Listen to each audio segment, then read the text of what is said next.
NetsBoy, so let's hear what he has to say.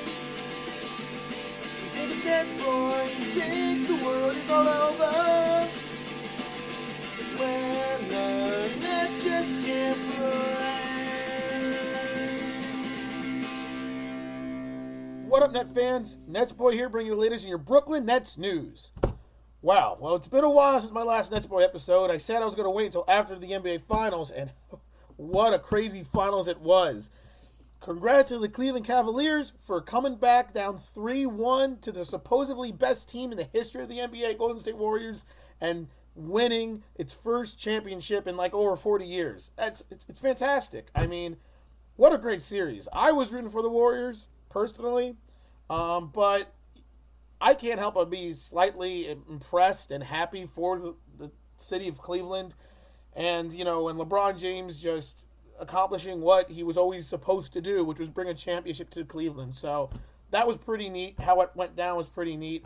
You know, a little disappointed in Stephen Curry and Klay Thompson, how they performed in the finals, but whatever. I'm not going to really harp too much on that and really go into too much about the NBA Finals because that's not what this video is about. But I just wanted to say that was a great finals and a great way to end the NBA season.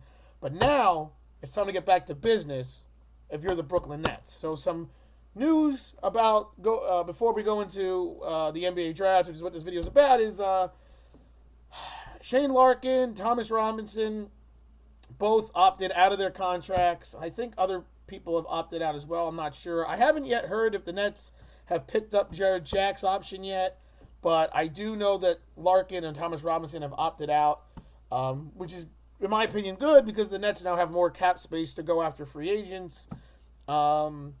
So that I have heard, and you know the Nets have been looking at some players in the upcoming draft. Now the Nets only have the 55th overall pick in the draft, and as crazy as that sounds, as this will sound, they can still get a good player at that pick, and this is what I mean. All the mock drafts have the Nets getting a point guard of some sort. Well, not all the mock drafts, but most of the mock drafts, or an athletic player or whatever. That's what they need more than anything. They need a point guard, scoring kind of a guy who can control the game and be a great overall player and has superstar upside. Now, with the 55th overall pick, it's very doubtful that they can get that player, but perhaps they can make a trade and trade the 55th overall pick and maybe someone like a Markel Brown or Chris McCullough, who, as much as I think Chris McCullough can become a very good NBA player, I don't see him becoming a star. So I would try to trade maybe him and a second-round pick for maybe a late first-round draft pick or a early second-round draft pick. And why do I feel that that's going to be the key? Because I know what you're thinking. NetsBoy, you're saying the Nets need a star or a really good star potential player. Why would you bother trying to trade for the late first-round draft pick or early second-round draft pick? Because you're not going to get a guy there. My friends, I beg to differ. Now, I don't know where he really will go because I've heard that he could go anywhere from the late first round to late second round, anywhere from that time frame. But my boy Isaiah Whitehead from Seton Hall, I think would fit great with the Nets. I think he's a perfect fit for multiple reasons. First and foremost, he went to Seton Hall. As we all know, it's my alma mater. And as we all know, I watch that basketball team religiously. And I know a lot about him. And I think he'd be fantastic. He is, to me, what the Nets need. He's a combo guard who can be more of a point guard or play off the ball. He can score the basketball. He can pass the basketball. He's a very good defensive player. Has NBA range already. And he's not fazed by playing in a big city like Darren Flippin Williams because he plays in Seton Hall, which is in the metropolitan area already. So he has the composure. I mean, he's fantastic. And I personally can't believe that he's being projected in the second round because he has lottery talent. I'm going to be straight up honest. He has lottery talent. If you see him play or ever had a chance to see him play, has lottery talent. The downside is he's a little erratic. He kind of doesn't always play in control, and he takes some bad shots a lot of the time. He doesn't have the best judgment. But that's stuff that can be taught with a good coach over time. So to me, I think I see him as a late first round draft pick, and that's where I think he will go. Personally, I think NBA teams are seeing that the skill set is there. He just needs to get the composure. So, and that's usually when you see late first round draft picks. Those guys who have the skill set to be great players in the NBA, but need to tone in their mental skills. And so I think he's going to be a late first round draft pick. So that's why I would, if I'm the Nets, trade like a Markel Brown or a Chris McCullough or I don't know about Bogdanovich, maybe a Bogdanovich or someone along those lines and their draft pick to get into the late first round to try to get Isaiah Whitehead, or maybe even later in the second round. Maybe they'll buy a draft pick because we know the Nets have a history of buying draft picks. The funny thing is, in some mock drafts, he's projected late second round, so the 55th overall pick, they could get him there too. So obviously, I think Sean Marks is going to have a good idea of where Whitehead is. And here's the thing. He has tried out for the Nets. The Nets have tried him out. And the Nets have said they liked Isaiah Whitehead. So that gets me even more excited because it's not just me thinking that Isaiah Whitehead should go to the Nets. The Nets themselves are looking at him. So the question is he a good enough player that the Nets are going to go out there and get him? I think they should.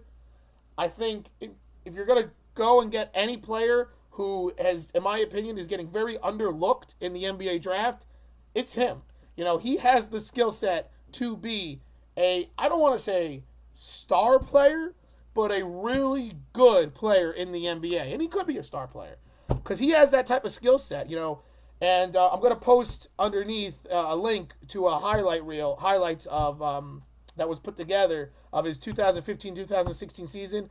And you watch and you tell me if you don't think this guy is going to have a good NBA career. Because I think he will. I think if he can get, work on his, shot selection, I think he's going to be a great player because there's nothing he can't do.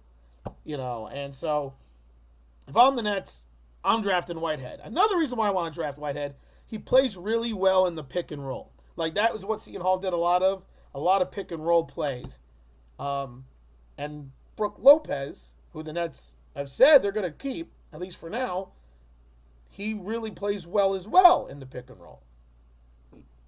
Player who does well in the pick and roll, player who does well screening in the pick and roll. Just makes sense, doesn't it? I mean, it's a good fit right there. You got a guy who thrives in that situation with a guy who also thrives in that situation. Chemistry should mesh relatively quickly. I think it'd be a great fit. He's 21 years old, so he's got time to develop his skill set. He's a good young player. I think it would be a great fit for the Nets. Oh, and there's one more other thing. He's from Brooklyn. That's an even better reason than anything else. He's from Brooklyn. He's a Brooklyn-born kid.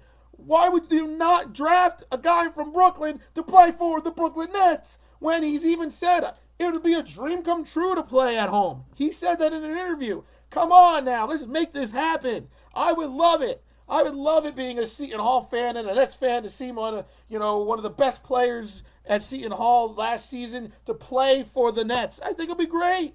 I would love it. I would honestly probably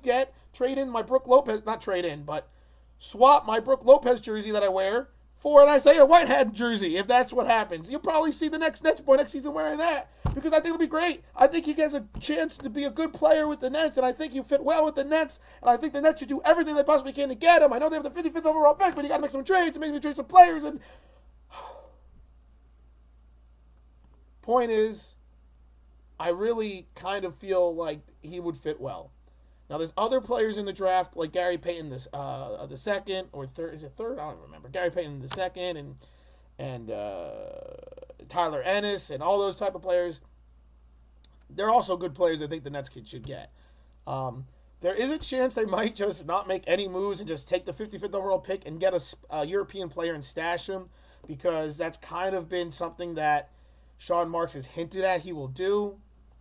That's a possibility. I don't know. But I personally, if I'm the Nets, I'm doing everything I can to try to get Whitehead.